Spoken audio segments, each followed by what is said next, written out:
fonctionne. Bonjour à tous, cette fois-ci nous allons vraiment faire un Radio Storia, premier Radio Storia de l'année avec les 5e B. Très bien. Alors, quel était le thème du jour? Qu'est-ce qu'on a vu aujourd'hui? On a parlé sur l'Inde. On a parlé de l'Inde et on a parlé de quoi à propos de l'Inde?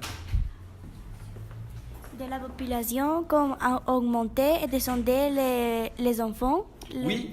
On a étudié 2 graphiques. Le premier graphique était un graphique sur la population et le deuxième graphique, il portait sur quoi exactement? Est-ce qu'on peut être précis sur le thème?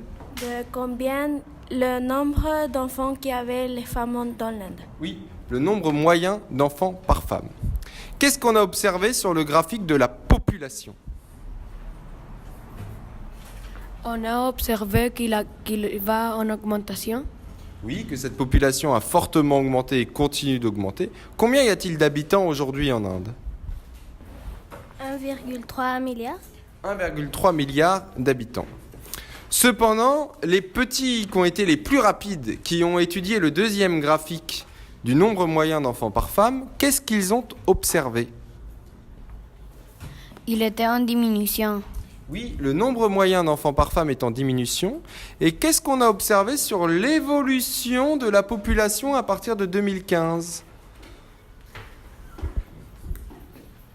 L'évolution était plus faible après de 2015 et avant était fortement évoluée. Et quel lien peut-on faire entre la baisse du nombre d'enfants et le ralentissement de la croissance? Les femmes ont arrêté d'avoir enfants. Les femmes font moins d'enfants, c'est pourquoi la croissance ralentit. Nous avons aussi appris une méthode extrêmement importante en géographie. Quelle est la grande méthode de géographie qu'on a apprise aujourd'hui? Quelqu'un qui n'aurait pas encore parlé. On n'a plus qu'une minute là, il faut pas... On a vu la description des courbes. La description d'une courbe. Alors comment on décrit une courbe? Comment on décrit une courbe? C'est tout simple.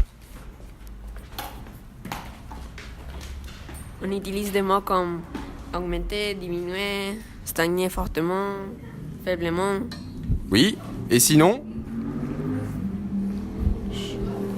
Allez, pour la fin de ce Radio Storia, qu'est-ce qu'on fait pour décrire une courbe? Les 3 étapes.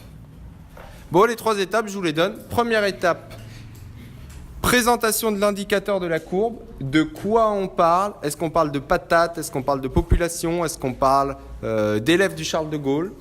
Ensuite, description générale de la courbe entre le début et la fin de la courbe en donnant 2 valeurs, 2 chiffres. Et ensuite, description des petites variations internes de la courbe. Voilà ce qu'on a fait aujourd'hui. Demain, on continue sur l'Inde. Je vous souhaite une bonne journée. N'oubliez pas de terminer de copier la méthode.